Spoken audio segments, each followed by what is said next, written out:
Good afternoon, everyone. Today we are going to start our NCERT chapter number 3, that is part 2. So today we are going to complete our NCERT chapter number 3. Yeah. So before that, we have started a complete solution batch for sociology. You can avail this course by using the coupon code ADLIVE. You'll get the 60% off. So you can get this course at 3999. Okay. So there we are going to complete all the syllabus for sociology for December 2024 exam. Apart from that, we are also offering you paper 1 at just ₹249 and paper 1 and 2 for just 3999. You can check our website www.missionabhyas.com and even to our phone numbers, and you can subscribe to our channel Mission Abhyas. We have learned about the other social institutions in the last class, right? Mainly I have taught you about the family and the types of family we have seen. Now how the families are linked to the other social spheres and the family change. So often in our everyday life we look at a family as distinct and separate from each other's spheres such as economic and political. हम अपनी daily life में देखते हैं कि family कितनी अलग है हमसे, क्या इकोनॉमिक और पॉलिटिकल प्रोस्पेक्ट्स में किस तरीके से है. However, as you will see for yourself, the family, the household and structure and norms are closely linked to the rest of the society. हम क्या देखते हैं, फैमिली हो गया, हमारा जो फैमिली का स्ट्रक्चर है, जो भी नॉर्म्स हैं, बिलीव्स हैं, वो कैसे एक दूसरे से रिलेटेड है. एक इंटरेस्टिंग एग्जाम्पल है जो हमने देखा हुआ है, वो है जर्मन का unification. During the post-unification, the period in 1990s, Germany witnessed a rapid decline in marriage. तो हमने जब post-unification 1990 का समय देखा, वहाँ पे जर्मनी ने ना बहुत ज़्यादा डिक्लाइन देखा. किस चीज़ में? मैरिज में बहुत ज़्यादा कमी होने लगी, कम लोग शादी कर रहे थे उस वक्त. Because the new German state withdrew all the protection and welfare scheme. जो भी नई जो जर्मन स्टेट थी, उसने जितने भी स्कीम्स थी, जो भी प्रोटेक्शन थे, उनको क्या किया, which were provided to the family prior to the unification. जो उसके पहले की जो फैमिलीज थी उनको प्रोवाइड किया, बट उसके बाद जो था उसमें उन्होंने उस चीज़ को विदड्रॉ कर लिया. While growing sense of economic insecurity, people responded by refusing to marry. जब भी लोगों के अंदर ये भावना आई, इकोनॉमिक इनसिक्योरिटी की भावना आई, तब लोगों ने क्या किया, उन्होंने शादी करने से ही मना कर दिया, because they are not economically stable, right. This can also be understood as a case of unintended consequences. इसको हम एक तरीके से एक अनइंटेंडेड कॉन्सिक्वेंसेज के केस में भी ले सकते हैं. फैमिली एंड किनशिप जो हैं, दोनों चीज़ें are the subject to change and transformation. ये दोनों जो हैं सब्जेक्ट किसके हैं, चेंज और ट्रांसफॉर्मेशन के हैं, due to macro economic process. But the direction of change need always to be similar to all countries and region. जितने भी जो डायरेक्शन ऑफ चेंजेस हैं वो सिमिलर हैं किससे, जितनी भी अदर कंट्रीज और रीजन से रिलेटेड है. मोरओवर जो चेंज है वो does not mean to complete erosion of previous norms and structure. जो भी जो चेंजेस हैं उनका मोटिव ये नहीं होता कि वो जितने भी प्रीवियस नॉर्म्स और स्ट्रक्चर हैं उसको चेंज करें. चेंजेस एंड कंटिन्यूटी को एग्जिस्ट, चेंज और कंटिन्यूटी एग्जिस्ट करती हैं हमारी सोसाइटी में. फिर कैसे फैमिली जेंडर्ड है, किस तरीके से, how family is the gendered, किस तरीके से हम फैमिली को जेंडर्ड बेसिस पे देखते हैं. ठीक है. The believe is that the male child will support the parent. ये माना जाता है कि जो भी मेल चाइल्ड है फैमिली का, वो क्या करेगा, पेरेंट्स को सपोर्ट करेगा, right. Like a boy in a family is going to support the parents in old age. जब पेरेंट्स जब बूढ़े हो जाएंगे तो जो भी मेल मेंबर है, जो बॉय है, वो पेरेंट्स को जब वो बूढ़े हो जाएंगे तो उनको सपोर्ट करेगा. ठीक है. And the female child will leave on marriage result in family investing more in the male child. तो जो फीमेल चाइल्ड है वो क्या होगा, शादी के बाद घर छोड़ के चली जाएगी, ठीक है, फैमिलीज़ में. और जो मेल चाइल्ड है वो उनके ऊपर ज़्यादा इन्वेस्टमेंट होगा रादर दैन फीमेल के ऊपर, बिकॉज जो मेल चाइल्ड है that he is going to support the family. ठीक है. Besides these biological fact that the female baby has better chances of survival than the male baby. ये biological fact है, जो female baby होते हैं उनके ज़्यादा चांसेस होते हैं सर्वाइवल से rather than a male baby. तो जो रेट ऑफ इन्फेंट मोर्टेलिटी है among the female children is higher in comparison to the male children. तो अगर हम मोर्टेलिटी रेट देखेंगे तो फीमेल का ज़्यादा है, किससे ज़्यादा है, मेल से. ठीक है. In the lower age group in India. Then kinship ties are connection between individual. जो किनशिप होता है वो किसके बीच का कनेक्शन है, एक इंडिविजुअल का. ठीक है. जो वो कैसे स्टैब्लिश करता है, मैरिज या फिर ब्लड के थ्रू स्टैब्लिश करता है. ठीक है. Kin who are related through blood are called consanguineal kin, जो ब्लड से रिलेटेड है उनको हम क्या बुलाते हैं, कॉन्सैन्गुइनल किन बोलते हैं, और जो कि मैरिज से रिलेटेड है उनको हम एफाइन्स बोलते हैं, ठीक है। Marriage is a socially acknowledged and approved sexual union between two adult individual. जो मैरिज है वो एक सोशली एक्नॉलेज्ड है, मतलब जो सोसाइटी में उसकी वैल्यू है और जो कि दो इंडिविजुअल्स के बीच का रिलेशनशिप शो करता है। देन इंस्टीट्यूशन ऑफ मैरिज, जो मैरिज का जो इंस्टीट्यूशन है, historically marriage has been found to exist in a wide variety of form. जो मैरिज होती है उसको हम कहाँ कहाँ देखते हैं, अलग अलग फॉर्म्स में देखते हैं, अलग अलग सोसाइटीज़ में अलग अलग टाइप की मैरिज होती हैं, right. Yes, it has also been found to perform different function। हमने ये भी देखा है वो अलग अलग functions में हम उन चीज़ों को perform करते हैं, ठीक है। Indeed, the marriage is which marriage partners are arranged। Marriage वो है जहाँ पे मैरिज पार्टनर्स अरेंज होते हैं, जो कि अपना रिवील करते हैं मोड्स एंड कस्टम्स, ठीक है, अपने कस्टम्स और वैल्यूज़ को जो रिवील करते हैं। तो मैरिज को एक क्या फॉर्म में बनाया गया है, हमने एक मैरिज को इंस्टीट्यूशन के फॉर्म में देखते हैं, ठीक है। किस चीज़ में देखते हैं हम मैरिज को, इंस्टीट्यूशन के फॉर्म में देखते हैं, ठीक है। तो ये जो मैरिज जो है वो क्या है, it's an union of two adults, okay. So this is a union of two adults and it is socially acknowledged, okay, this you have to remember. And this you have to remember that it is an institution of marriage. Marriage is considered to be as an institution. Now introduction to the forms of marriage। Marriage के अलग अलग forms होते हैं, तो हमने उसको introduce किया, क्या अलग अलग फॉर्म्स होते हैं, ठीक है। Monogamy and the polygamy and the two primary forms of marriage. दो टाइप की फैमिलीज होती है, एक मोनोगैमी होती है और एक पॉलीगैमी होती है, ये दो टाइप की मैरिज है। These forms can be characterized based on the number of partners in the marriage and the rule governing who can marry whom। तो ये जो फॉर्म्स होते हैं इनको हम दो बेसिस पे कैरेक्टराइज करते हैं। एक इस बेसिस पे कि नंबर ऑफ पार्टनर्स, मैरिज में कितने नंबर्स ऑफ पार्टनर्स होंगे, पहला। दूसरा जो है कैसे रूल करते हैं कि कौन किससे शादी करेगा, हु कैन मैरी होम, ठीक है, ये होता है। तो दो फॉर्म्स में हमने डिवाइड किया है, ठीक है। तो मैरिज को आपको याद रखना है कि दो फॉर्म कौन से, एक मोनोगैमी और एक पॉलीगैमी, ठीक है। तो फैमिली जो है, आप एक तरीके से मैरिज को देखो, मैरिज जो है वो क्या है, एक अगर सोशल इंस्टीट्यूशन है सारे सोसाइटीज़ में, right, it's a social institution. और हम क्या है, we are going to see the different features over here in the marriages, right.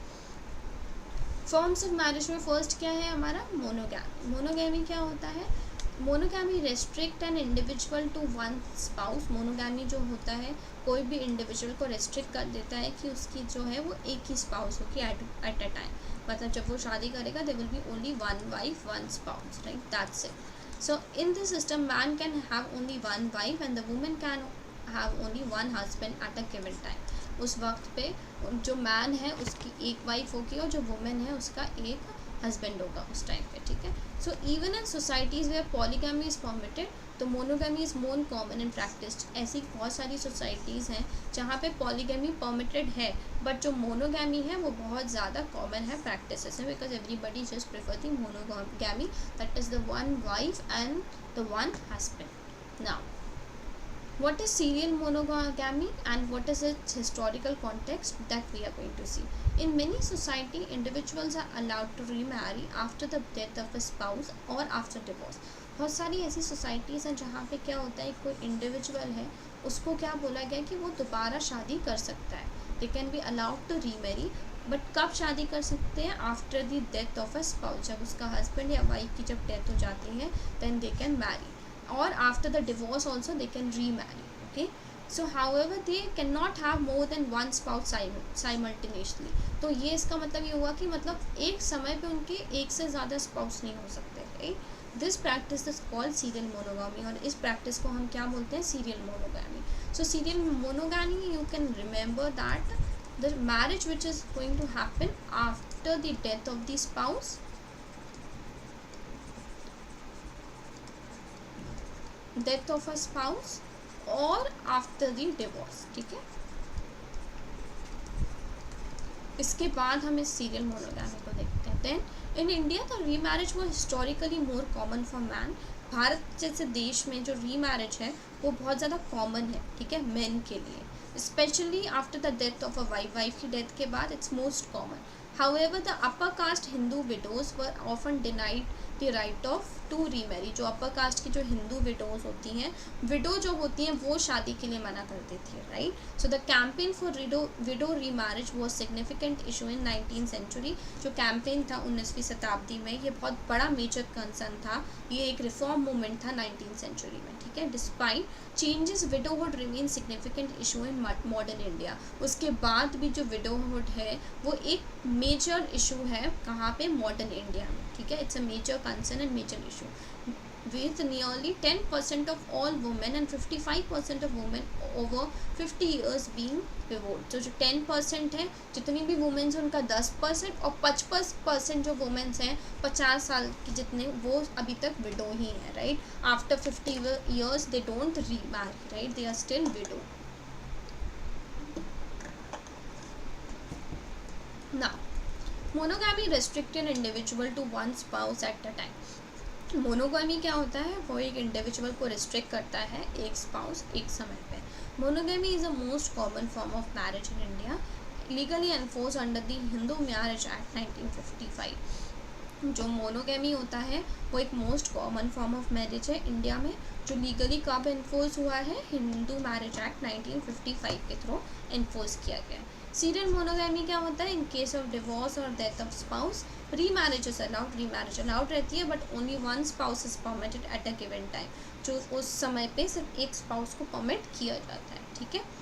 Example क्या है, modern India despite culture diversity monogamy is the norm across most community. Monogamy जो है वो एक तरीके का रूल है मोस्ट ऑफ द कम्युनिटीज़ में, ठीक है। The legal framework support this, जो लीगल फ्रेमवर्क है वो इस चीज़ को सपोर्ट करता है। Making polygamy is illegal for Hindu, जो पॉलीगमी है वो इलीगल होता है किसके लिए, हिंदूज़ के लिए, क्रिश्चियन के लिए, and the other expect for Muslim under the personal law, उनके पर्सनल लॉ में, but for them also it is illegal, right, but they have some different personal law, so for them it's like उनका थोड़ा अलग है, but for Hindu and Christian we have seen that polygamy is illegal, okay.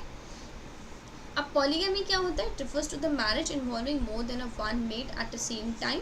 It comes in two form, दो forms होते हैं। Polygamy जो है marriage इस तरह का फॉर्म है जहाँ पे मोर देन वन मेट होता है, एक से ज़्यादा मेट होते हैं। Polygamy, polyandry, polygamy is a man has two और मोर वाइफ्स, वो मैन जहाँ पे एक दो से ज़्यादा, मतलब दो और या दो से ज़्यादा वाइफ्स होती हैं मैन की। पॉलीएंड्री वो होता है, पॉली देखो, polygyny is related to man, okay, it is related to man has two, man की दो या दो से ज़्यादा वाइफ्स, ठीक है। देन जो पॉलीएंड्री है that is related to women has two और more husband. So the women who is having two और more husband, for them we use the term that is polyandry, right. Now social and economic factors for the polygamy and the polyandry, this form of marriage can be found in various cultures। ये जो polygamy है वो हम अलग अलग cultures में देखते हैं, right. Where economic resources are sufficient, जहाँ पे जो इकोनॉमिक रिसोर्सेज हैं वो सफिशिएंट होती हैं to support multiple wives and their children, जो भी मल्टीपल वाइफ्स हैं उनके चिल्ड्रंस को सपोर्ट करने के लिए वो क्या है, सफिशिएंट है, इनफ है। Then polyandry, this is less common, ये बहुत कम है। Usually occurs in society with harsh economic condition, जहाँ पे ये उन सोसाइटीज़ में होती हैं जहाँ पे इकोनॉमिक कंडीशंस ख़राब होती हैं, उन केसेस में होती हैं। Single male not be able to support a wife, एक सिंगल मेल है उस वाइफ को सपोर्ट नहीं कर सकता, बच्चे अकेले हैं, तो मल्टीपल जो मेन होते हैं वो शेयर करते हैं एक सिंगल वाइफ को, ठीक है। सो एडिशनली एक्सट्रीम पॉवर्टी में pressure a group to limited population, जो जहाँ पे बहुत ज़्यादा पॉवर्टी है वहाँ पे यहाँ पे प्रेशर बना सकते हैं ताकि वो पॉपुलेशन को लिमिट करें, ठीक है। उनका काम एक ही वाइफ हो तो सारे जो मैन है वो उसी वही प्रेवलेंट होगा और वो शेयर कर सकते हैं, बिकॉज पॉवर्टी का इशू है, right. Polyandry can be societal response to this condition, polyandry जो है वो एक तरीके का सोसाइटल रिस्पॉन्स हो सकता है ऐसी कंडीशंस में, ठीक है। ना impact of monogamy and polygamy in India, polygamy और मोनोगमी का इम्पैक्ट भारत पे कैसा था। सोशल एंड कल्चरल इम्पैक्ट क्या था, monogamy promote nuclear family structure. Monogamy में क्या होता है, एक न्यूक्लियर फैमिली स्ट्रक्चर होता है, right, like husband wife and children, legally socially supported at the primary marriage form. ये लीगली और सोशली सपोर्ट करते हैं किस चीज़ को, प्राइमरी मैरिज फॉर्म को, ठीक है। पॉलीगैमी क्या होता है, प्रैक्टिस इन स्पेसिफिक कम्युनिटी, ये स्पेसिफिक कम्युनिटीज़ में प्रैक्टिस किए जाते हैं with decline privilege due to legal restriction and changing social norm. जो किस चीज़ से हैं, जो लीगल रेस्ट्रिक्शंस हैं, जो सोशल नॉर्म है उनको चेंज करते हुए, ठीक है। फिर विडोहुड इन इंडिया क्या होती है, उसकी हिस्टोरिकल कॉन्टेक्स्ट देखो। Window remarriage was highly restricted, जो विडो रीमैरिज था वो हाईली रेस्ट्रिक्टेड था, specially among upper caste Hindus. कहाँ पे था, अपर कास्ट हिंदूज में, वहाँ पे रेस्ट्रिक्शंस थे। 19वीं सेंचुरी में हमने रिफॉर्म मूवमेंट देखा, कैंपेन जैसे कि किसने लीड किया था, ईश्वर चंद्र विद्यासागर ने, which form for right of widow to remarry. उन्होंने किस लिए रखा था कि जो विडोज़ हैं वो दोबारा शादी कर लें, so for he has fought the movement. Now current scenario क्या है भारत में, nearly 10% of all womens in India and 50% of women over 50 years old are widows. 10% जो सारी वुमेन्स हैं वो जो है वो वुमेन इन इंडिया वो without like that they face this issue, और अदरवाइज जो 55% ऑफ वुमेन है ओवर 50 ईयर्स वो विडोज हैं। So social stigma still surround widow remarriage in some community. जो सोशल स्टिग्मा है, सोसाइटी के जो स्टिग्मा है वो अभी भी इस चीज़ को सराउंड करता है, इस चीज़ से ढका हुआ है, राइट, विडो रीमैरिज कुछ कम्युनिटीज़ में।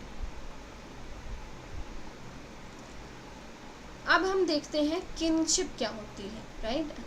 नाउ हाउ हम इस समझ रहे हैं कि फैमिली जो है वो फैमिली समझ लिया हमने, we have understood the marriage also. हमने उस दिन क्या देखा था, फैमिली के टाइप्स देखे थे, अभी हमने मैरिज देखा। अब हम देखते हैं किनशिप क्या होता है, ठीक है।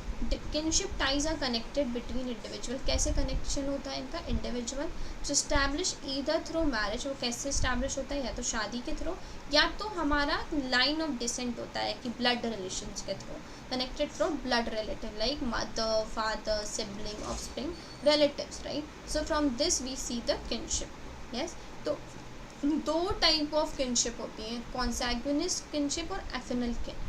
एक रिलेटिव जो ब्लड से कनेक्टेड होते हैं, जैसे कि पेरेंट्स हो गए, सिबलिंग्स हो गए, चिल्ड्रंस हो गए, उनको हम कॉन्सैग्विनिस किन बोलेंगे, ठीक है। एफिनल किन क्या होते हैं, रिलेटिव कनेक्टेड थ्रू मैरिज, जो मैरिज से कनेक्टेड हैं वो क्या है, एफिनल किन हो गए, ठीक है।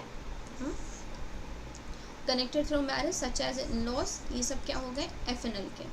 एग्जाम्पल देखो, brother sister share blood and relationship, ये क्या हो गया, कॉन्सेंशुअल किन, एफिनल किन हो गया। वुमेन हस्बैंड पेरेंट बिकम एफिनल किन, कॉमनली हर इन लॉस, जो इन लॉस हो गए वो क्या हो गए, एफिनल किन हो गए, ठीक है। अब हमारा क्या आ जाता है, वर्क एंड इकोनॉमिक लाइफ, ठीक है। What is work and how, what are the effect in the economic life of the people, ठीक है। Work is defined as a carrying out of tasks that require the expenditure of mental and physical effort. Work क्या होगा, तो work जो है हम जो भी काम कर रहे हैं, राइट, चाहे वो हमारा एक तरीके से एक्सपेंडिचर है, हम चाहे उसके लिए पेड हो चाहे वो हमारे लिए अनपेड हो, लाइक हम कोई भी वर्क कर रहे हैं with the objective of producing goods and services, जिससे हमारे ह्यूमन नीड्स जो हैं वो केटर की जा रही हैं। कोई भी काइंड ऑफ वर्क जहाँ पे आपको प्रोडक्शन डिस्ट्रीब्यूशन करते हैं, कोई भी गुड्स एंड सर्विसेज होता है, या कोई भी हमारी ह्यूमन नीड्स हैं, तो वो हमारा वर्क होगा, राइट। आज के टाइम पे if we see that the works are generally paid, but there are also unpaid work in the society.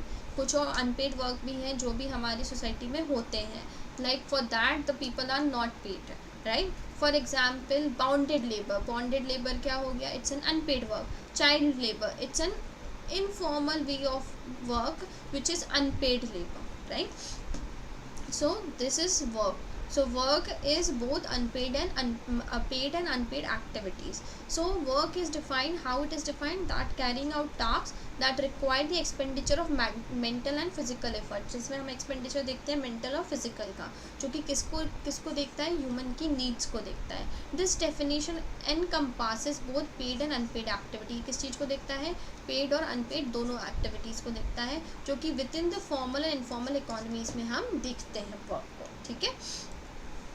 Work can be defined as any activity, work जो होगा वो कोई भी एक्टिविटीज़ है, वेदर इट्स पेड और unpaid, that require mental and physical effort to produce goods and services that human needs, जो भी human को ज़रूरत है वो उस चीज़ को प्रोड्यूस करता है। पेड वर्क क्या हो गया, job where individual receive compensation, like office worker हो गया, फैक्ट्री वर्कर्स हो गए, टीचर हो गए, सो ये पेड वर्क हो गया। अनपेड क्या हो गया, task such as care giving, volunteering, subsistence farming, जहाँ पे गोल क्या है, fulfil needs rather than to earn wage, हम नीड्स को सेटिस्फाई कर रहे हैं ताकि ना कि हम पैसा कमा रहे हैं, राइट। सो जो टास्क जहाँ पे हम केयर कर रहे हैं, किसी चीज़ को वॉलंटियर कर रहे हैं, जैसे टीच फॉर इंडिया है, टीच फॉर इंडिया फेलोशिप में क्या होता है, बहुत सारे वॉलंटियर जाके फ्री में पढ़ाते हैं, राइट। सब्सिस्टेंट फार्मिंग क्या हो गया, जो हमारा मेन गोल होता है कि हम क्या बोलते हैं, नीड्स को सेटिस्फाई कर रहे हैं rather than we are not looking for earning the wages, हम वेजेस की तरफ ध्यान नहीं दे रहे हैं, so that is unpaid work. Now most modern forms of work and division of labour, जो मॉडर्न फॉर्म ऑफ वर्क क्या है और हमारा डिविजन ऑफ लेबर क्या है, ठीक है। Understanding the transformation of work from pre modern to modern societies and the impact in economic life, किस तरीके से जो वर्क था वो प्री मॉडर्न और मॉडर्न सोसाइटीज़ में उनका किस तरीके से वर्क है वो कैसे ऑर्गेनाइज किया जाता था, राइट। अब जो प्री मॉडर्न और मॉडर्न सोसाइटीज़ में मोस्ट ऑफ द वर्क हम किस में देखते थे, एग्रीकल्चर में हमने वर्क देखा था, right. We have seen the factory based work, factory work, status based work was there, right.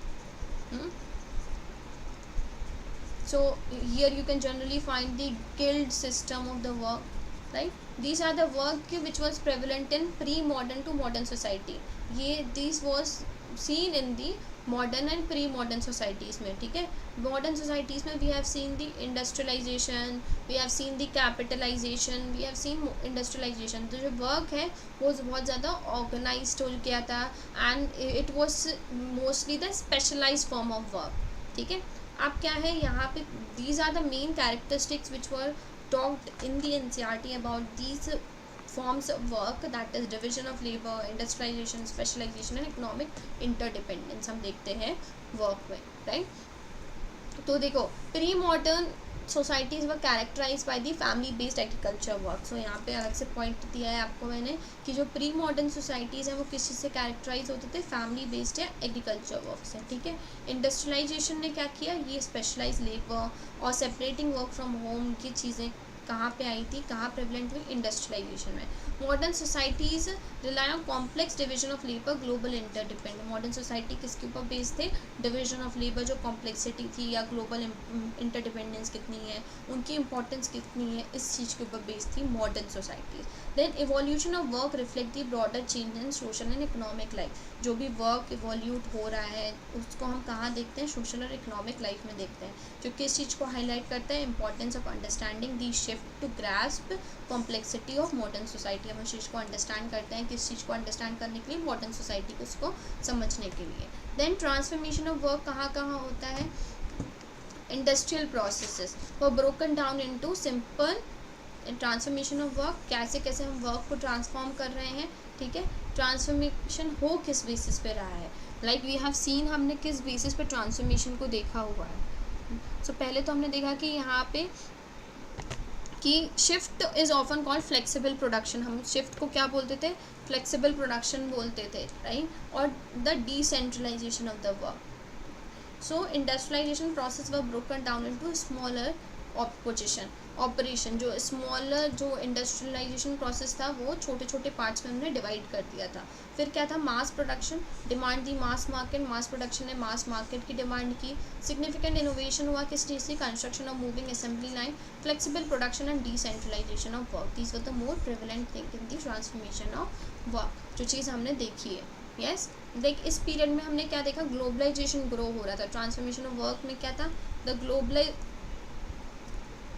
globalization is growing, ठीक है। then political institution, let's talk about the political institution. political institution किसी से concern थे, with the distribution of power and society, दो चीज़ों के ऊपर बटी हुई है, these are the single source and single expect में डिवाइड थी हमारी politics. Politics was divided into single source and single power, that is the powers. किसके ऊपर डिवाइडेड है? पावर के ऊपर. डिस्ट्रीब्यूशन ऑफ पावर है सोसाइटी में, इसी चीज़ से मेनली कंसर्न है political. Political is concern with the power. ठीक है. टू एक्सपेक्ट है पॉलिटिकल इंस्टीट्यूशन, एक पावर है एक ऑथोरिटी. पावर को देखो, power is the ability of individual और group to carry out their will when they are opposed by other. Power क्या है? वो एक एबिलिटी है किसी की भी इंडिविजुअल की या किसी भी ग्रुप की, कैसे वो वर्क को कैरी करता है, कैसे वो अपोज करते हैं एक दूसरे को. Right. So these are the power. Yes. So power क्या है? It's an ability of individual. ये क्या है? एक एबिलिटी है इंडिविजुअल या फिर ग्रुप की to carry out their own will when they opposed by other. तो एबिलिटी किसी भी इंडिविजुअल की या ग्रुप की वो कैरी करती हैं इवन जब वो अपोज करते हैं एक दूसरे से. जब वो अपोज करते हैं दैट इज़ दी पावर. ठीक है. जब आप अपनी बात मनवा लेते हो, आप अपने आप को काम करवा लेते हो, that is the power. Authority क्या होता है? It's exercise through. पावर किस चीज़ से एक्सरसाइज की जाती है? ऑथोरिटी से एक्सरसाइज की जाती है. Authority is that form of power which is expected as legitimate. Authority क्या होती है? वो पावर होती है जिसको हम कैसे एक्सेप्ट करते हैं? लेजिटिमेसी से एक्सेप्ट करते हैं. ठीक है. सो if we talk about any of the social group, any of the social institution, so we see the power. Like in the family also we see the power of the father and mother. Right. If we talk about the any of the political institution, we talk about the politicians power. Then we talk about the any of the education institution, like principal is having a power. So everywhere the power, it's an ability of an individual and how they exercise their power, how the power is opposed by the other. ठीक है. and why, it's also important that why these individuals are accepting this as a power.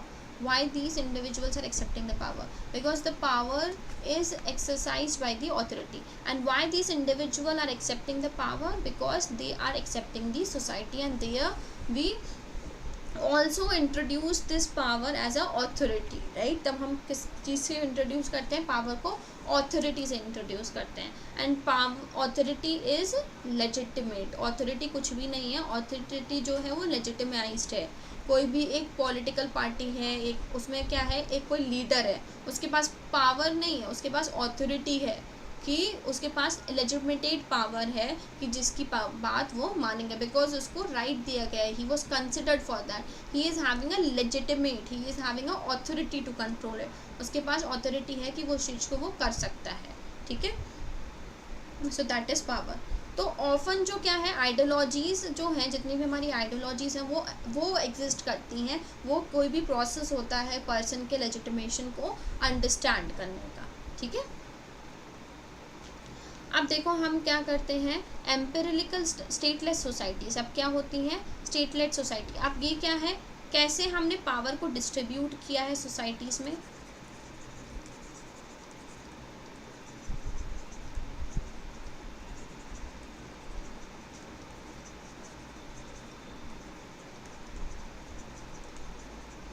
कैसे power distributed है society में? So that is we have seen through stateless societies. ठीक है. हमने देखा है पावर किस हिसाब से डिस्ट्रीब्यूट किया. अगर हम बात करेंगे स्टेटलेस सोसाइटी की कैसे वहाँ पे डिस्ट्रीब्यूट होती है ये, सो हम यहाँ पे क्या देखते हैं, it's an informal institution. Right. So how the power is distributed. Empirical study of stateless societies by social anthropologist में 60 years ago demonstrated how order is maintain. हमने जब एम्पिरिकल स्टडी देखा सोशल एंथ्रोपोलॉजिस्ट का 60 साल पहले कि कैसे ऑर्डर मेंटेन है without modern governmental apparatus. There was instead the balance opposition between part. Balance opposition के बीच का ना पार्ट था. क्रॉस कटिंग अलायंस थे जो किसके ऊपर बेस्ड थे? किनशिप के ऊपर, मैरिज एंड रेजिडेंस के ऊपर. Rites and ceremony involving the participation of friends and foe. और जो राइट्स और सेरेमनी थे वो किस चीज़ को इन्वॉल्व करते थे? पार्टिसिपेशन इन्वॉल्व करते थे फ्रेंड्स का. Right. So as we all know that modern state has fix structure and formal procedure. हम सबको पता है जो भी मॉडर्न जो स्टेट था उसमें फिक्स स्ट्रक्चर था और फॉर्मल स्ट्रक्चर था, फॉर्मल प्रोसीजर था. ठीक है. तो यहाँ पे जो हमारा इनफॉर्मल स्ट्रक्चर होता है,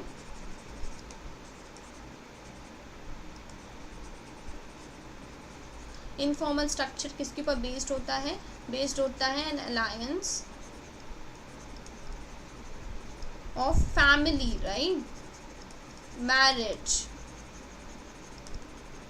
किनशिप, इसके ऊपर बेस्ड होता है हमारा इनफॉर्मल स्ट्रक्चर। और फॉर्मल जो हमारा स्ट्रक्चर होता है वो किसके ऊपर बेस्ड होता है? Formal structure is based on the fixed structure and the formal procedure, ठीक है, वो किसके ऊपर बेस्ड होता है? फिक्स्ड स्ट्रक्चर या फिर फॉर्मल प्रोसीजर के ऊपर बेस्ड होता है। अब हमारा बात करते हैं, हम बात कर रहे हैं कॉन्सेप्ट ऑफ स्टेट की। हम किसकी बात कर रहे हैं? कॉन्सेप्ट ऑफ स्टेट की, ठीक है, किसकी बात कर रहे हैं?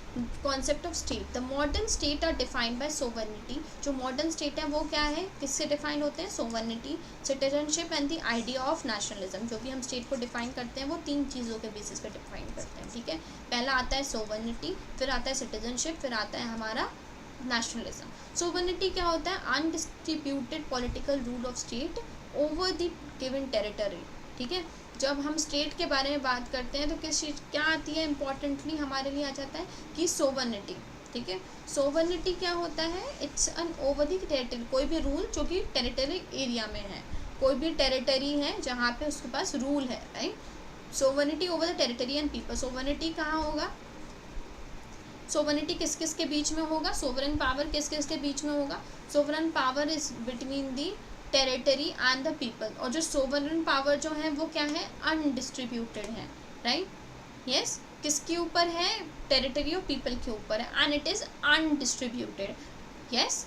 सो sovereignty is over the people, किसके ऊपर है? पीपल के ऊपर।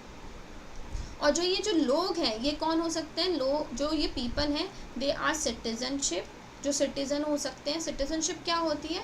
ये परमानेंट मेंबरशिप होती है। It is a permanent membership acquired by an individual. Permanent membership है जो कौन एक्वायर करता है? एक इंडिविजुअल एक्वायर करता है after continuous stay of 5 years with in the country. जब 5 साल से ज़्यादा वो एक कंट्री में रहता है, एक परमानेंट मेंबरशिप एक्वायर करता है कोई भी इंडिविजुअल। जो सिटीजनशिप राइट होते हैं वो क्या इंक्लूड करते हैं? सिविल, पॉलिटिकल और सोशल राइट इंक्लूड करते हैं। सिविल राइट में क्या क्या होता है? Freedom of speech of religion, speech, expression, religion, ये हमारे सिविल राइट हो गए। Political right, right to participation in election, election में पार्टिसिपेट करने का ये हमारा पॉलिटिकल राइट है। फिर सोशल राइट, हेल्थ बेनिफिट हो गए, सोशल और वेलफेयर राइट हो गए, ये सारे हमारे सोशल राइट्स हैं, ठीक है। नेक्स्ट हम देखते हैं नेशनलिज्म क्या होता है। Nationalism arise when different elements are joined together. Nationalism कब आता है? जब अलग अलग जो एलिमेंट्स हैं वो एक दूसरे से ज्वाइन होते हैं, जैसे कि लैंग्वेज के बेसिस पे, रिलीजन के बेसिस पे, हिस्ट्री, सिम्बल्स, इनके बेसिस पे वो ज्वाइन होते हैं। All these gives a sense of being part of single political community. ये जितने भी हैं वो हमें क्या करते हैं? वो सिंगल पॉलिटिकल कम्युनिटी का पार्ट होते हैं, ठीक है। All these modern societies our nation state. जितनी भी मॉडर्न सोसाइटीज़ हैं उनको हम क्या बोलते हैं? Nation state.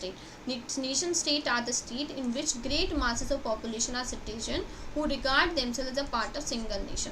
नेशन स्टेट वो होते हैं जो भी जितने भी लोग हैं, जितने भी हमारे पॉपुलेशन के लोग हैं वो अपने आप को सिटीजन कंसिडर करते हैं, वो अपने आप को सिंगल नेशन का पार्ट समझते हैं, ठीक है। फिर आता है हमारे पास नेक्स्ट क्या आता है? Religion. Sociological findings about society are different from religion reflection. जो सोशोलॉजिकल फाइंडिंग होती है हमारे सोसाइटी को लेकर वो बहुत अलग होती हैं रिलीजन रिफ्लेक्शन से, वो थोड़ी बहुत अलग होती हैं। पहले कैसे? Because it conduct empirical studies how religion actually function in society and it relationship to the other institution. पहले हम क्या करते हैं? एक स्टडी कंडक्ट करते हैं कि कैसे कैसे रिलीजन जो है वो एक्चुअली फंक्शन करता है सोसाइटी में, और जो जितने उनका रिलेशनशिप अलग तो दूसरे इंस्टीट्यूशन से उनसे कैसा होता है, ठीक है। फिर हम इसको किस तरीके से यूज़ करते हैं? कंपैरेटिव मेथड यूज़ करते हैं। Then third one is we investigate religion beliefs. फिर हम जो रिलीजन बिलीव है उनको इन्वेस्टिगेट करते हैं, प्रैक्टिस करते हैं institution in the other expect of society and culture. जो भी अदर जो एक्सपेक्ट हैं सोसाइटीज़ और कल्चर, उन चीज़ों को हम स्टडी करते हैं, right. Yes, so these are the 3 thing जो कि हमने रिलीजन के अलग अलग रिफ्लेक्शंस में देखते हैं। अब जब हम सोशोलॉजी में जब रिलीजन की बात करते हैं, जो सोशोलॉजी की जो फाइंडेड जो है वो रिलीजन फाइंडिंग से थोड़ी अलग होती है। रिलीजन में जो हम बात करते हैं तो हम रिलीजन में कनेक्शन देखते हैं, राइट, गॉड के साथ देखते हैं, सुपर नेचुरल थिंग के साथ इस्टेब्लिश करते हैं रिलीजन में। बट सोशोलॉजी में जब हम देखते हैं रिलीजन को हम अलग बेसिस पे देखते हैं। यहाँ पे क्या करते हैं हम एम्पिरिकल स्टडीज़ के फॉर्म में देखते हैं कि रिलीजन किस तरीके से सोसाइटी में फंक्शन करता है, क्या इस इंस्टीट्यूशन के रिलेशनशिप में बाकी इंस्टीट्यूशंस के साथ, ठीक है। फिर हम क्या करते हैं, कंपैरेटिव एनालिसिस करते हैं कि एक कोई पर्टिकुलर रिलीजन है वो पर्टिकुलर सोसाइटी में किस तरीके से काम कर रहा है, दूसरा रिलीजन किसी पर्टिकुलर सोसाइटी में कैसे वर्क कर रहा है। तो उसके बाद फिर हम इन्वेस्टिगेट करते हैं बिलीव्स को, प्रैक्टिस को, इंस्टीट्यूशन को, कैसे वो रिलेशनशिप बिल्ड करते हैं सोसाइटी और कल्चर्स के बीच में, ठीक है।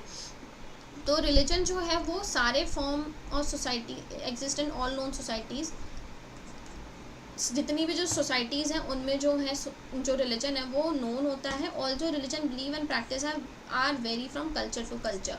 जो रिलीजन जो है उनके बिलीव्स और प्रैक्टिसेस जो है वो कल्चर से कल्चर जो है वो अलग होते हैं, right, they are different from each other.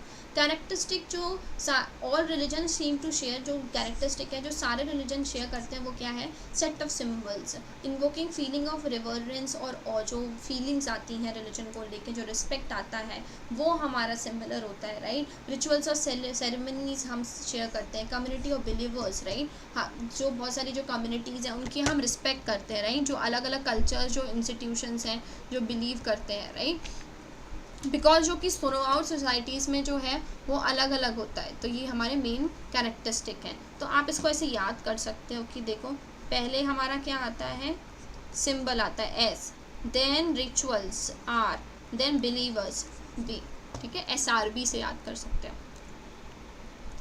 अब जो है sociologists of religion following Emile Durkheim are interested in understanding the sacred dream which every society distinguished from the profane।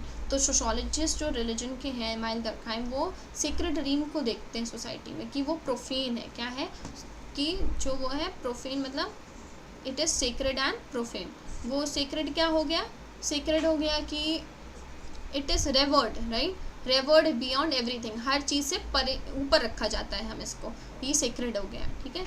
तो हम किसी पर्टिकुलर चीज़ को सेक्रेट नहीं बना सकते, किसी भी चीज़ को हम सेक्रेट बना सकते हैं। लाइक किसी भी स्टोन को हम सेक्रेट बना सकते हैं, ठीक है।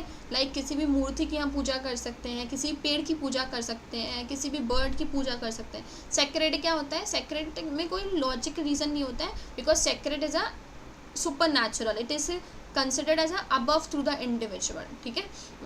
तो एमाइल दरखाइम क्या उसको बोलते हैं, सेक्रेट जो है वो हर एक सोसाइटी में होता है। अगर हम धर्म को समझना चाहते हैं तो हम सेक्रेट कैसे हमारा सेक्रेट बनाया गया है, how the sacred is created and how the society उसको प्रोफेन से अलग करता है। प्रोफेन क्या होता है, प्रोफेन मतलब होता है कि look down, right, how we look down to the things, कैसे हम चीज़ों को नीचे देखते हैं, दैट इज़ प्रोफेन, ठीक है।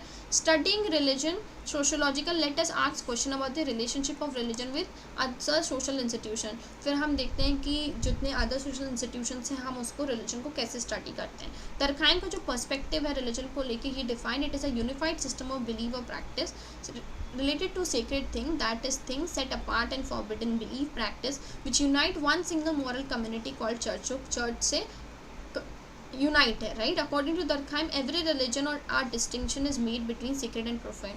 तो दरखाइम के अकॉर्डिंग हर चीज़ को हम सीक्रेट और प्रोफेन में देखते हैं, कैसे उनको अलग किया गया है, राइट। सीक्रेट थिंग क्या चीज़ इंक्लूड करती है, सुपर नेचुरल थिंग इंक्लूड करती है, और जो प्रोफेन थिंग है they are kept at distance from sacred, जो अलग रखी जाती हैं क्योंकि वो रिलीजन से बहुत दूर होती हैं, right. They are considered to be different from the religion, right, ठीक है, वो समाज से थोड़ा अलग है, ठीक है। That is the according to Emile Durkheim, ठीक है।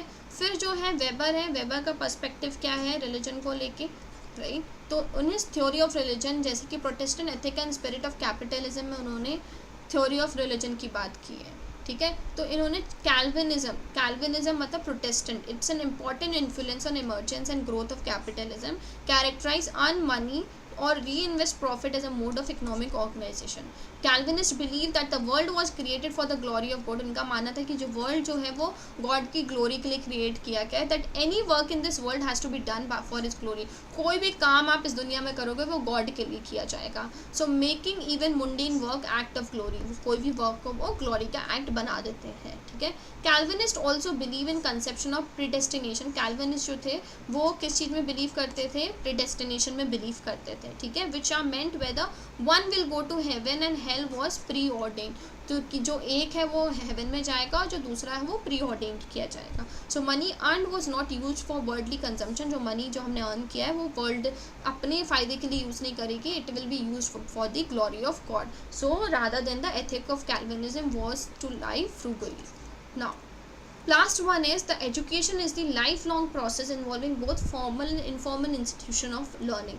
education जो है वो बहुत lifelong process है, बड़ा process है जो कि formal और informal institution of learning को involve करता है, ठीक है, include करता है. so education function में stratifying agents होते हैं. पहला different kind of schools depending on a socio-economic background, जो अलग अलग schools होते हैं. then intensify the existing divide between elite and the masses.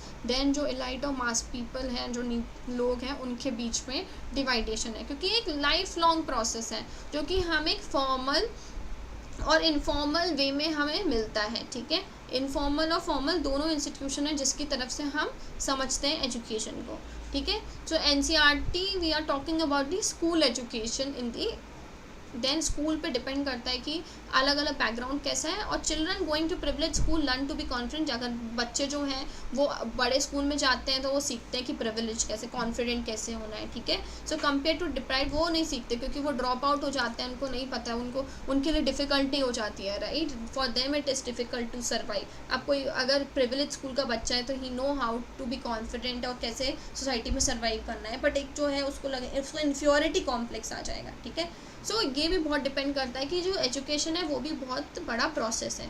Gender and caste discrimination impinge upon the chances of education. Gender और caste discrimination जो है वो भी एक बहुत बड़ा रोल प्ले करता है इस चीज़ में. अब कोई अगर स्टूडेंट है वो जूनियर जो है वो सीनियर के साथ रहेगा, so he will be learning about that, right. So this is what is about the chapter number 3. ये है हमारा चैप्टर नंबर 3 आज का. अब देखो ये था, I think for everybody this is clear. आपके लिए क्लियर है, कुछ और तो बचा नहीं है. But apart from this I am going to show you one. I think it's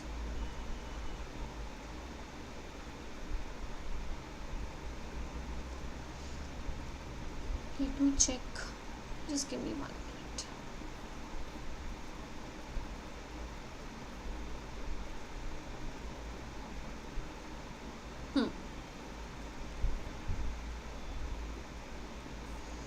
so this was all for chapter number 3.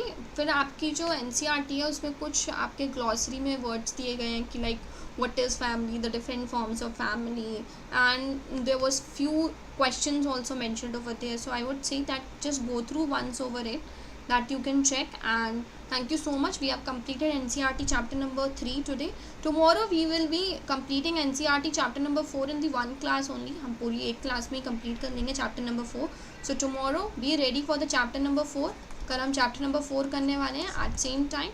You can join my telegram channel. I'm going to upload this PDF in the telegram channel. You can find this PDF over there.